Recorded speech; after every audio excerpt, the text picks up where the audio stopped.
এবং আমি দিনের বেলা কসবা থেকে মাহফিল করে এসেছি। এখান থেকে প্রোগ্রাম করে আমি আবার ভৈরব যাব। গত বছর ঈদ উল ফিতর থেকে মাহফিল করেছি 11 মাস 28 দিন, মারহাবাগন। এবার আবার ঈদ উল ফিতর আসছে, আবার 11 মাস দাওয়াত লেখা আছে, মারহাবাগন।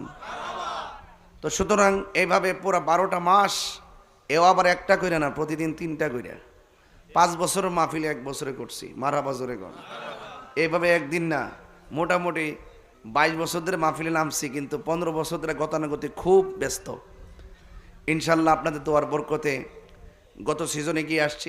যে আল্লাহ পাক আমাদের সকলকে এই মাহফিলে আসার বসার সুযোগ দিয়েছেন, শুকরিয়াতান সকলে পড়ুন আলহামদুলিল্লাহ। লাখো কোটি দরুদ ও সালাম ওই নবীর নূরানি কদম মুবারকে, যিনি হায়াতুন নবী, নূর নবী, গায়েবের খবর দেনওয়ালা, হুজুরপুর